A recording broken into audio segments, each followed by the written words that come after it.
Beyond Time, bab 797-798. Untuk melihat video selengkapnya, sahabat bisa kunjungi playlist yang telah Sabta Novel sediakan. Yuk mari, kita berimajinasi bersama dan masuk ke alur ceritanya.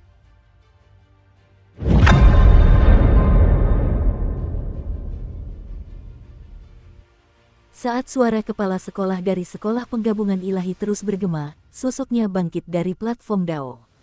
Dengan satu langkah ke depan, dia meninggalkan platform dan berdiri di udara. Berdiri di sana, pandangannya menyapu melewati Suking. Akhirnya, dia mengangkat kepalanya dan menatap kaisar manusia di proyeksi itu. Setelah sedikit membungkuk, aura mengerikan terpancar darinya. Aura ini menyelimuti tubuhnya dalam gumpalan-gumpalan, terus berputar dan membentuk pusaran yang terlihat jelas yang menyebar ke seluruh akademi kekaisaran. Kemanapun aura itu lewat, ia seperti badai yang menerjang. Tiba-tiba, angin kencang menderu, dan platform Dao bergetar. Semua orang mundur selangkah, mata mereka dipenuhi keseriusan. Aura ini benar-benar bukan manusia. Tatapan Suking juga menyempit. Dia memahami Illuminate dan juga telah melihat tubuh spesimen Dewa Ayah Sainlistar. Terlebih lagi, pemahamannya tentang dewa jauh melampaui norma. Lagi pula, gudang ilahi yang dimilikinya bisa membuatnya berubah menjadi dewa. Oleh karena itu, saat ini, dia dapat langsung mengetahui bahwa aura pada tubuh kepala sekolah Divine Fusion School terdiri dari zat anomali dan sumber ilahi. Memang benar demikian. Pada saat itu, aura keilahian yang terpancar dari kepala sekolah Divine Fusion School sangatlah menonjol, menyerupai kehadiran kekuatan dewa yang turun ke alam fana. Dalam pembahasan tentang masa depan, ini tentang menampilkan esensi dari sekolah tersebut. Meskipun seni dari Sekolah Penggabungan Ilahi tidak sempurna, saat ini adalah metode terdekat untuk menjadi dewa. Kepala sekolah Divine Fusion School berbicara dengan suara serak. Dia mengangkat tangan kirinya dan mendorong ke atas. Dalam sekejap, kulit di tangan kirinya menyala dengan api hitam. Kulitnya berubah menjadi abu dalam sekejap, memperlihatkan tangan kanannya yang sebenarnya. Tangan ini berwarna hitam, menyerupai kristal, tangan yang seluruhnya terbuat dari kristal hitam. Di dalamnya bergejolak keilahian yang pekat, terjalin dengan aliran sumber-sumber ilahi. Semua orang yang melihatnya terkejut. Berbagai kekuatan juga sedang berpikir keras. Kaisar manusia tampak tanpa ekspresi. Matanya hitam pekat seperti jurang. Ke-13 Raja Langit di bawahnya tetap diam. Hanya suara kepala sekolah dari Sekolah Penggabungan Ilahi yang bergema. Ini adalah tangan kiri dewaku, yang terbentuk dari inti kristal 1798 makhluk ilahi. Para murid Sekolah Penggabungan Dewa mencoba berbagai metode penggabungan, dengan total 3175 permutasi berbeda yang dirangkum. Saya pribadi mencoba masing-masing dan menentukan urutan yang benar. Dengan mengikuti metode ini, kultivator tingkat rendah akan mampu membentuk tangan seperti milik saya dalam 100 tahun. Para kultivator tingkat tinggi dapat mencapainya dalam sekejap.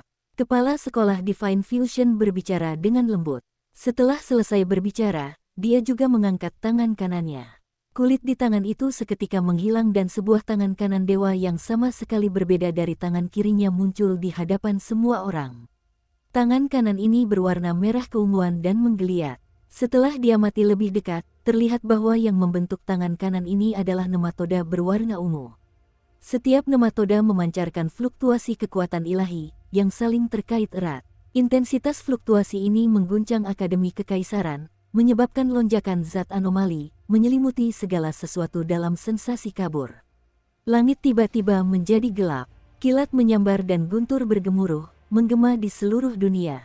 Terlepas dari apakah itu para siswa atau berbagai pihak yang terlibat, ekspresi mereka berubah dalam berbagai tingkatan setelah menyaksikan pemandangan ini. Tatapan Suking semakin tajam. Melalui tangan ini, dia sudah bisa mengetahui bahwa eksperimen Illuminate pada para dewa telah melampaui tingkat spesimen dewa. Ini adalah tangan kanan dewaku. Diambil dari sisa-sisa dewa tak dikenal yang binasa bersama kaisar dari ras non-manusia yang tercerai-berai. Menurut metode sekolah fusi ilahi, menyerap langsung sisa-sisa dewa akan melampaui kemampuan tubuh untuk menahannya.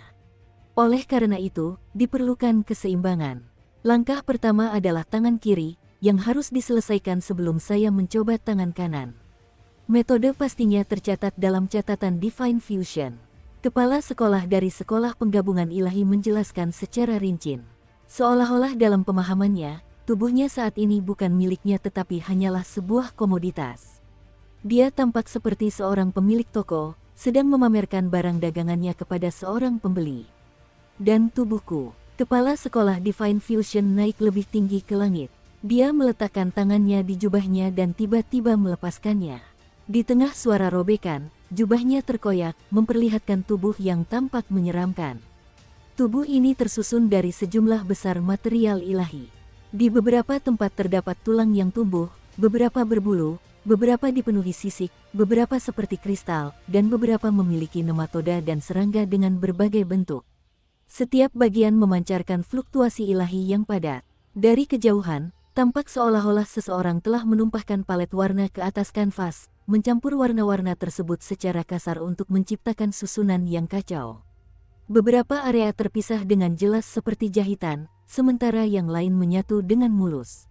Namun, anehnya, dengan pengamatan yang berkepanjangan, kekacauan ini tampaknya berbalik arah, memunculkan rasa keteraturan yang luar biasa, yang diwarnai dengan keindahan yang unik dan tingkat kesempurnaan alami.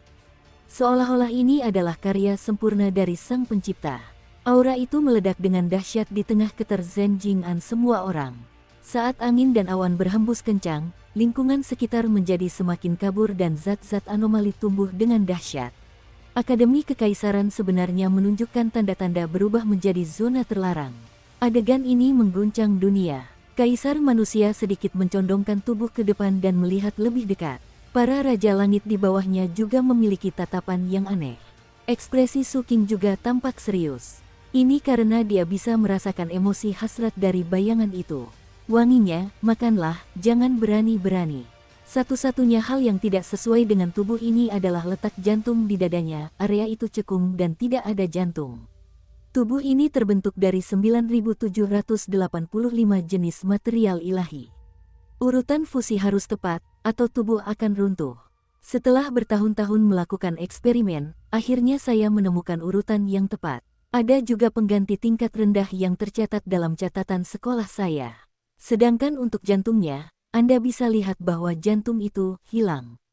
Master Sekolah Penggabungan Ilahi mengangkat tangannya dan menyentuh lubang di dadanya yang remuk. Ini karena ini adalah langkah terakhir dari metode sekolah fusi ilahi saya dan juga poin utama yang menentukan kekuatan. Ini membutuhkan hati seorang ahli yang sangat kuat. Setelah menyatu, kepala sekolah itu mengamati sekelilingnya dan berbicara dengan tenang. Aku akan memiliki dasar seorang dewa. Pada saat itu, Nihiliti dapat menggunakan metode ini untuk menembus batas kemampuan dan mengubah jalan mereka menjadi kultivator ilahi. Begitu kata-kata itu terucap, hati banyak orang dari berbagai kekuatan di ibu kota bergetar. Akumulasi jiwa juga dapat menggunakan ini untuk melepaskan diri dari belenggu garis keturunan dan beralih ke dao ilahi. Kalimat ini membuat mata para raja langit di bawah kaisar manusia bersinar lebih terang lagi. Adapun penguasa, dengan berkoordinasi dengan beberapa ritual khusus, membakar semua ini dapat mencapai tujuan melanjutkan jalan, mengubahnya menjadi kunci menuju keilahian, api ilahi monokrom. Adapun para kultivator ilahi, tidak ada yang namanya alam penguasa. Yang ada hanyalah proses mengumpulkan dan menyalakan api ilahi. Di bawah api ilahi, semuanya adalah keilahian, dengan kekuatan yang berbeda-beda, tetapi pada akhirnya level mereka tidak cukup tinggi. Hanya ketika api ilahi akhirnya dinyalakan barulah seseorang dapat melompati gerbang naga, membalikkan dunia dan mengalami peningkatan yang menyeluruh. Setelah itu, semua ras menyebut mereka sebagai dewa. Di era sebelumnya, tingkatan ini dibandingkan dengan kultivator setara dengan penguasa atau setengah abadi. Jadi, meskipun kultivasi api ilahi tampak seperti seni kultivasi tingkat yang sama dengan seorang penguasa, pada kenyataannya, jalan seorang penguasa sudah terhalang. Saat seseorang menjadi penguasa, kemajuan menjadi sulit, dan bahkan lebih kecil kemungkinannya untuk menembus ke tingkat kuasa immortal. Namun, setelah berubah menjadi api ilahi, jika api itu menyala dengan 7 warna atau lebih, seseorang mencapai tingkat dewa tinggi, mirip dengan puncak penguasa. Ini adalah jenis kultivasi yang berbeda. Jika seseorang pada akhirnya mampu mengolah api ilahi 9 warna dan mendirikan altar dao mereka sendiri, mereka akan menjadi makhluk yang melampaui dewa tingkat tinggi. Sebagai contoh, para kaisar agung yang berada di alam kuasa immortal. Dan inilah jawaban atas masa depan dari sekolah fusi ilahi kami. Ini juga merupakan hadiah yang telah disiapkan sekolah kami untuk umat manusia. Setelah kepala sekolah Divine Fusion School selesai berbicara, dia membungkuk kepada kaisar manusia. Akademi Kekaisaran dan berbagai pasukan tetap diam. Kaisar manusia memejamkan matanya. Semua orang memikirkan kata-kata kepala sekolah dari sekolah penggabungan ilahi. Meskipun sekolah abadi varian juga menampilkan citra dewa, level mereka jelas lebih rendah daripada sekolah penggabungan ilahi. Oleh karena itu, kepala sekolah varian Immortal School sedikit cemas dan menatap leluhurnya. Chen Daus sangat tenang. Dia melambaikan tangannya dan membubarkan citra dewa, mengubahnya kembali menjadi 600.000 benang jiwa yang kembali ke tubuhnya. Setelah itu, ia berdiri di atas platform dao putih dan menatap Su King. Kemudian ia menundukkan kepala dan membungkuk. Setiap orang yang melihat busur ini seketika merasakan hati mereka tergerak. Jantung kepala sekolah varian Immortal School bergetar. Pikiran yang sebelumnya telah ia singkirkan langsung muncul kembali dan ia tiba-tiba menatap Su King.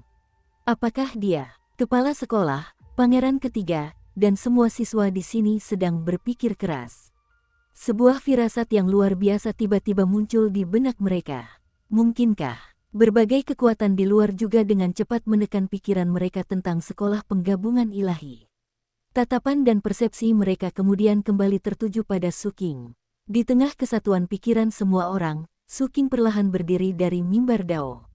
Kemunculannya mengejutkan semua orang dan membuat jantung para pangeran berdebar kencang. Mereka baru tenang setelah melihat bahwa tidak ada lagi cahaya keemasan di mata Su King dan pedang kaisar tidak muncul. Kali ini, Su King tidak mewujudkan pedang kaisar, tetapi dia juga tidak berniat menyembunyikan masalah benih jiwa aliran abadi varian. Karena dia akan membunuh, dia akan melakukannya secara tuntas. Kebangkitan aliran abadi varian juga akan menjadi kebangkitan yang menyeluruh. Membayangkan hal itu, Su King melangkah maju. Begitu dia melangkah, benang-benang jiwa melesat keluar dari tubuhnya dan langsung menuju langit. 100.000, 300.000, 500.000, 800.000, 1 juta. Ini belum berakhir, 1,1 juta, 1,2 juta, 1,3 juta. Sebanyak 1,3 juta benang jiwa mengaduk badai di langit dan bergolak ke segala arah, menyebabkan langit berubah menjadi gelap gulita. Pemandangan itu tetap mengejutkan, seolah-olah hari kiamat telah tiba. Tak lama kemudian, benang-benang jiwa ini berubah menjadi pusaran besar yang menutupi seluruh langit. Seolah-olah mereka telah menggantikan langit dan menjadi langit itu sendiri. Aura yang dipancarkannya mengguncang segala sesuatu di sekitarnya. Semua siswa di sekitar platform dao terkejut ketika melihat pemandangan ini. Bahkan ada orang-orang dari aliran abadi varian yang tanpa sadar berteriak, "Ini adalah berapa banyak benang jiwa?" Jumlahnya lebih dari 2 kali lipat milik leluhur Chen Dao. Berbagai kekuatan di luar juga terguncang. Rambut panjang Su King berkibar saat dia melangkah maju dan berjalan di udara selangkah demi selangkah. Ketika dia tiba di depan jutaan benang jiwa dan menundukkan kepalanya untuk melihat ke tanah, dia mengangkat telapak tangan kanannya dan melambaikannya. Seketika, 1,3 juta benang jiwa di belakangnya melonjak dan mulai menjalin. Dalam sekejap mata, lapisan pertama wujud dewa muncul. Su King berjalan keluar dan berdiri di depan dewa itu. Matanya berbinar-binar saat menatap gabungan ilahi tersebut. 1,3 juta benang jiwa bagaikan jutaan ular panjang yang terus berbelit dan berkumpul, membentuk tubuh yang menakjubkan dengan tinggi ribuan kaki. Tubuh ini berwujud kaisar hantu, memancarkan tekanan yang mampu mengguncang dunia. Di atas kepalanya, sebuah mahkota yang dibentuk oleh D-132 turun, memahkotainya seperti seorang kaisar. Auranya dipenuhi dengan keagungan kekaisaran, berubah menjadi naga-naga emas yang meraung ke segala arah. Bahkan cahaya pagi pun disimulasikan oleh benang-benang jiwa, bersinar di sekitarnya, memberikan aura seperti dewa. Raungan Mosasaurus bergema di dalamnya, menggelegar seperti guntur surgawi, mengguncang pikiran semua orang yang menyaksikan. Rasa dao surgawi sangat kuat, membara hebat di dalamnya seperti tungku. Kobaran api dari tungku itu menyebar keluar, membentuk lautan api yang luas yang bergelombang dan bergulir sejauh 50 km. Sosok menjulang tinggi di tengah lautan api itu mengangkat tangan kanannya dan meraih udara. Seketika, sebuah tombak gagak emas muncul, tergenggam erat di tangannya. Dengan lambaian tangannya, tombak itu miring dan mengarah ke kepala sekolah aliran gabungan ilahi. Bentuk gagak emas terlihat jelas di ujung tombak. Bentuknya sangat jelas dan matanya tajam. Ia menyemburkan api yang menyatu menjadi lautan api. Dengan peningkatan kekuatan ini, tubuhnya yang menjulang tinggi memancarkan aura seorang dewa. Ini adalah wujud dewa pertama Suking dan merupakan wujud yang paling sempurna. Dukung terus channel YouTube Sabta Novel. Namun, kali ini berbeda dari sebelumnya. Dia tidak menyatu dengan Suking, melainkan berada di belakang Suking, memancarkan kekuatan ilahi yang dahsyat. Adapun Suking, dia berdiri di depan wujud dewa dan menginjak kobaran api. Dibandingkan dengan wujud dewa, perbedaan ukurannya jelas sangat besar, tetapi dia memancarkan aura seolah-olah mengendalikan seorang dewa. Seolah-olah sang dewa telah menjadi sebuah tokoh pelengkap. Adegan ini membuat semua orang di Akademi Kekaisaran dan berbagai pasukan terguncang, bahkan Kaisar Manusia pun mengamati dengan saksama. Kepala sekolah Varian Immortal School sangat bersemangat. Di sampingnya, Chen Daus menarik napas dalam-dalam. Ada perasaan dan emosi campur aduk di matanya. Adapun para murid dari aliran abadi Varian, mereka tidak lagi menyembunyikan identitas mereka. Mata mereka dipenuhi kegembiraan, tidak mampu menyembunyikan kekaguman mereka terhadap tindakan Suking, dan sangat ingin mengikuti jejaknya. Diskusi dao antara dua aliran utama ini tanpa disadari telah menjadi panggung bagi Suking seorang diri. Dia membunuh seorang pangeran dan menunjukkan dirinya sebagai varian abadi. Dan sekarang, identitasnya yang lain sudah jelas dengan sendirinya. Guru misterius dari sekolah abadi Varian. Orang pasti tahu bahwa guru misterius ini disebut-sebut sebagai leluhur terkuat dari aliran abadi Varian dan sumber kebangkitan para abadi Varian. Oleh karena itu, kemunculan Suking kini menimbulkan kehebohan yang luar biasa hebat di antara para murid aliran abadi Varian. Para murid inti dari aliran abadi Varian sudah terkejut ketika Suking mengungkapkan identitasnya sebagai penguasa wilayah. Sekarang setelah mereka menyadari bahwa Suking sebenarnya adalah sumber dari aliran abadi Varian, hati mereka bergejolak. Murid inti yang dulunya menatap Suking dengan marah kini berwajah pucat, sementara mereka yang bersaing untuk posisi murid utama juga merasa gelisah. Adapun 3 murid inti yang bergabung lebih awal dari Suking, mata mereka terbelalak lebar. Nenek moyang pernah mencetak buletin bersama kami. Di antara kerumunan itu juga ada seorang siswa. Orang ini tak lain adalah wanita misterius di luar sekte cabang Kaisar Bintang kala itu. Dia menatap Suking yang berada di udara. Dia tampak sangat percaya diri dan jantungnya terus berdebar kencang. Jadi, itu kamu. Wanita itu menggertakkan giginya. Di bawah tatapan semua orang, Suking, yang berdiri di depan wujud dewa, menatap kepala sekolah Divine Fusion School dan berbicara dengan tenang. Sekolah abadi Varian memurnikan benang jiwa dan menggunakannya untuk menenun keilahian, membentuk sosok-sosok ilahi. Namun, semua ini hanyalah permukaan.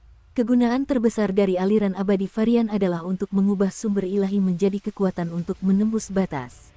Ketika kamu mencapai batas kemampuanmu, bakarlah sosok ilahi itu dan ubahlah menjadi kekuatan pendorong yang sangat besar untuk menerobos penghalang dan terhubung ke jalan di depan. Kamu kemudian dapat sampai ke jalan baru, menggunakan dewa tersebut untuk menjadi abadi, seorang abadi Varian. Dari sudut pandang orang luar, alasan mengapa aliran abadi Varian mengalami kemunduran di masa lalu adalah karena kemajuan kultivasinya yang lambat. Namun, kenyataannya, itu karena tidak pernah ada sejuta benang jiwa. Sejuta benang jiwa dapat melahirkan benih dao. Dengan mengintegrasikan benih dao, para murid dapat mempercepat kultivasi mereka. Sekarang, 300.000 benang jiwa abadi Varian dapat menenun sosok ilahi di belakangku, mencapai tahap pertama ketiadaan. Membakarnya dapat meningkatkan kultivasi dan menembus penghalang. Saat Suking berbicara, dia menatap Chen Daus. Chen Daus tentu saja mengerti maksud Suking. Karena itu, dia menarik napas dalam-dalam dan membungkuk hormat kepada Suking. Setelah itu, dia mengangkat kepalanya dan menatap sosok ilahi di belakang Suking. Dia sangat teliti, mengamati setiap inci dari sosok itu. Dia telah mendalami seni aliran abadi Varian selama lebih dari 2000 tahun dan kemampuan pengamatannya telah lama disempurnakan. Meskipun sosok ilahi Suking rumit, dia masih memahami sesuatu beberapa saat kemudian. Dia mengangkat tangan kanannya dan melambaikannya. Seketika itu juga, 600.000 benang jiwa menyebar dari tubuhnya dan menari-nari di luar. Benang-benang itu dengan cepat menjalin di belakangnya, membentuk garis besar prototipe dan mengalami penyesuaian halus. Akhirnya, sebuah wujud dewa yang sedikit lebih kecil dari wujud Suking berhasil diciptakan. Penampilannya persis sama, bahkan auranya pun sama. Satu-satunya perbedaan adalah sosok ilahi Suking lebih realistis. Esensi mereka awalnya berbeda. Namun, dengan bantuan benih Dao, esensi mereka menjadi serupa pada saat ini. Pemandangan ini mengejutkan semua orang. Lagi pula, melihat dan melakukan adalah dua hal yang sama sekali berbeda. Para murid dari aliran abadi varian sangat gembira karena leluhur Chen Dao telah membentuk sosok ilahi Suking. Ini berarti bahwa setiap orang yang memenuhi persyaratan di masa depan dapat melakukannya. Ini adalah harapan. Orang yang paling bersemangat adalah kepala sekolah varian Immortal School. Apa yang dilihatnya bahkan lebih mendalam daripada siswa biasa, dan dia tahu bahwa pemandangan ini sangat penting. Ini merupakan perkembangan yang belum pernah terjadi sebelumnya dalam seni kultivasi aliran abadi varian. Hal ini mengangkat aliran abadi varian ke tingkat yang lebih tinggi. Sebelumnya, 200.000 benang jiwa adalah batas dari sekolah abadi varian. Sekarang, mereka telah mencapai tingkatan yang lebih tinggi. Para siswa biasa tidak menyadari makna ini, tetapi sebagian besar dari berbagai kekuatan memahaminya. Meskipun mereka memiliki perasaan campur aduk, mereka juga meramalkan bahwa sekolah abadi varian akan menjadi milik Suking mulai sekarang. Terlepas dari apakah itu berasal dari identitas Suking sebagai sumbernya atau kontribusinya terhadap kebangkitan aliran abadi varian, aliran ini akan sepenuhnya menjadi milik Suking seorang di masa depan. Ini akan menjadi sekolahnya. Semua orang termenung. Namun, Suking belum selesai. 100.000 benang jiwa dapat digunakan untuk menenun anak bumi. 200.000 benang jiwa dapat digunakan untuk menenun kui surgawi. Adapun gambar ilahi yang dapat dibentuk dari 300.000 benang jiwa ini, disebut Kaisar Dewa. Selanjutnya, ada bentuk 500.000 benang jiwa. Saat ia berbicara, Suking memejamkan matanya. Wujud dewa di belakangnya menghilang dan 1,3 juta benang jiwa meluas, kembali menutupi langit. Ketika dunia menjadi gelap, benang-benang jiwa ini dengan cepat menyusut dan berkumpul kembali, menjalin lagi, berubah menjadi kabut racun hitam yang membentuk tubuh seperti dewa iblis. Sebuah baju zirah menutupi seluruh tubuhnya, dan kabut di punggungnya berubah menjadi jubah yang berkibar tertiup angin, menutupi langit. Pembusukan dan racun menyembur dari tubuh ini. Kegelapan dan kesuraman menyebar ke segala arah. Suking membuka matanya. Api neraka muncul di dalam helm patung ilahi itu, dengan dingin mengamati langit dan bumi, seperti iblis. Ini adalah Dewa Iblis. Suara Suking agak serak dan nadanya dingin. Ketika para kultivator melihat Dewa Iblis dan merasakan racunnya, ekspresi mereka langsung berubah. Mereka merasa bahwa gambar ilahi pertama masih baik-baik saja, tetapi mereka dapat merasakan aura kematian yang pekat dari gambar kedua. Sebelum semua orang dapat melanjutkan pengamatan mereka, Suking mengangkat tangannya. Wujud dewa kedua di belakangnya meluas, mengalami transformasi yang aneh. Warna ungu muncul dalam kegelapan dan berubah menjadi rambut panjang yang terus memanjang hingga menyentuh tanah. Dari kejauhan, tampak seperti air terjun berwarna ungu. Armor itu menghilang, menampakkan wujud Suking, sementara tubuhnya berubah menjadi sosok yang lebih menyeramkan. Di luar tulang-tulang yang seperti kristal, terdapat banyak pembuluh darah yang saling berjalin membentuk daging, dan pembuluh darah yang tak terhitung jumlahnya menyebar seperti tentakel ke segala arah. Sayap-sayap raksasa yang terbuat dari bulu dan daging berwarna ungu mulai muncul di punggungnya. Dengan sedikit gerakan, langit dan bumi kehilangan warnanya, dan angin mulai meraung. Akhirnya, bulan ungu perlahan terbit di baliknya. Penampakan wujud ini seperti letusan zat-zat anomali. Semuanya menjadi kabur, tetapi kekuatan invasif zat-zat anomali tersebut terkendali, dan hanya auranya yang menyebar. Aura Sang Dewa. Nama dewa ini adalah Bulan Ungu. Ia dapat dijalin dengan jutaan benang roh. Dan semuanya adalah varian immortal. Suking, yang berada di depan wujud dewa ketiga, perlahan membuka matanya. Adapun para kultivator dari segala penjuru, mereka benar-benar gempar. Meskipun mereka terkejut dengan tubuh bulan ungu Suking, suara Suking masih menggema. Inilah metode dari aliran abadi varian. Anda tidak perlu menggunakan material surgawi untuk mengganti tubuh Anda, dan Anda juga tidak perlu mengambil penampilan yang bukan manusia. Dengan sebuah pikiran, abadi varian dapat membalikkan langit dan bumi dan membentuk tubuh abadi mereka sendiri. Menciptakan dewa dan membebaskan diri dari belenggu adalah sebuah varian. Mengendalikan dewa dan bertarung untuk diri sendiri, itulah yang disebut abadi. Inilah ideologi dari aliran abadi varian. Ada sebuah konsep di sekolah penggabungan ilahi yang saya setujui. Dewa hanyalah alat, tetapi kita tidak harus menjadi dewa. Dengan jalan para abadi, bukan tidak mungkin untuk menggunakan dewa sebagai alat. Suking berbicara dengan tenang, suaranya menggema di benak setiap orang. Terlepas dari apakah itu menjadi perhatian atau pikiran semua orang, status Suking terus meningkat. Dia adalah penguasa suatu wilayah. Dia membawa pedang kaisar dan merupakan sumber dari dewa-dewa varian. Dia telah membunuh pangeran dan memperlihatkan 3 dewa yang menakutkan. Semua ini, ditambah dengan kata-kata Suking saat ini, menyebabkan prestisenya mencapai puncaknya. Puncak seperti ini juga merupakan hasil yang diinginkan Suking. Hal ini karena hal tersebut dapat membuat kata-katanya memiliki bobot lebih besar dan membunuh orang-orang yang tidak terpengaruh oleh pedang kaisar. Pedang kaisar tidak bisa dikendalikan sesuka hati. Sebagai contoh, Suking telah memanggil pedang kaisar untuk menyerang kepala Akademi Sekolah Penggabungan Ilahi, tetapi pedang itu tidak bergerak. Suking tidak terlalu memikirkan hal ini. Dia percaya pada pedang kaisar, tetapi dia juga tahu bahwa ketika pedang kaisar membunuh orang, itu bergantung pada kerusakan yang mereka timbulkan pada umat manusia, dan pedang itu tidak akan bergerak karena dendam pribadi. Namun, Suking bukanlah kaisar pedang. Dia tidak memiliki perasaan mulia seperti itu. Yang dia pikirkan pertama-tama adalah teman-temannya dan Kabupaten Fenghai. Adapun ibu kota kekaisaran, dia tidak memiliki rasa memiliki. Oleh karena itu, karena apa yang dilakukan kepala Akademi Sekolah Penggabungan Ilahi tidak menyebabkan pedang kaisar bergerak, dia akan melakukannya sendiri. Oleh karena itu, pandangannya pertama kali tertuju pada kaisar manusia dalam proyeksi sebelum ia mengalihkannya. Ia menatap kepala Akademi Sekolah Penggabungan Ilahi yang memiliki ekspresi rumit di wajahnya, dan niat membunuh muncul dalam tatapannya saat ia berbicara dengan suara berat. Bai Xiaozuo, mantan gubernur Kabupaten Fenghai dari Kerajaan Ungu Hijau, apa pendapatmu tentang ini?